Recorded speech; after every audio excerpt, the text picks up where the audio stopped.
آپ رو کر سوئے ہو لیکن اللہ پھر بھی خاموش ہے، آپ ٹوٹ کر اللہ سے مانگ رہے ہو لیکن تمہاری دعا قبول نہیں ہو رہی۔ سنو، شاید تمہیں آزمائش نہیں تربیت دی جا رہی ہے۔ جس طرح حضرت یوسف علیہ السلام کے ہاتھوں میں زنجیر تھی لیکن ان کی تقدیر میں بادشاہت لکھی جا رہی تھی، اللہ تعالیٰ کبھی کبھار تمہیں قید اس لیے کرتا ہے تاکہ تمہیں آزاد کر سکے۔ جس طرح حضرت موسیٰ علیہ السلام کا بچپن اپنی ماں کی گود سے جدا ہوا تاکہ وہ فرعون کو نابود کر سکیں، اللہ کا درد تدبیر بن جاتا ہے۔ جس طرح حضرت ابراہیم علیہ السلام کو آگ میں ڈالا گیا اور اس آگ میں حضرت ابراہیم علیہ السلام کا بال تک نہ جلا، کیونکہ جو اللہ کے لیے کھڑا ہوتا ہے آگ بھی اسے سلام کرتی ہے۔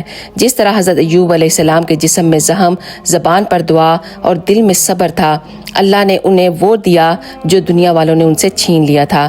حضرت نوح علیہ السلام کو دنیا والوں نے مجنون کہا لیکن جب طوفان آیا تو صرف حضرت نوح علیہ السلام ہی بچے۔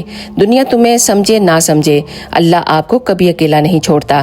جس طرح حضرت یوسف علیہ السلام مچھلی کے پیٹ میں تنہا تھے، جب اللہ کو پکارا تو اس نے مچھلی کے پیٹ میں بھی راستے بنا دیے۔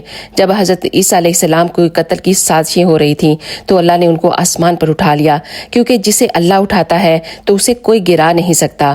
جس طرح حضرت محمد مصطفیٰ صلی اللہ علیہ وآلہ وسلم کو طائف والوں نے کس طرح مارا اور ان کا خون بہایا، مکہ سے جلا وطن کیا تو اللہ نے ان کا نام عرش تک پہنچا دیا۔ تو یاد رکھو، جب اللہ تمہیں آزماتا ہے تو تم پر مشکلات بھیجتا ہے، توڑتا نہیں بلکہ نئی بلندیاں عطا کرتا ہے۔ تمہاری خاموشی میں تمہاری تربیت لکھ رہا ہوتا ہے۔ یہ ویڈیو ضرور شیئر کریں ان لوگوں کے ساتھ جو زندگی میں مشکلات کا شکار ہیں، شاید آپ کے ایک شیئر کرنے سے انہیں نئی ہمت ملے۔ جزاک اللہ خیر۔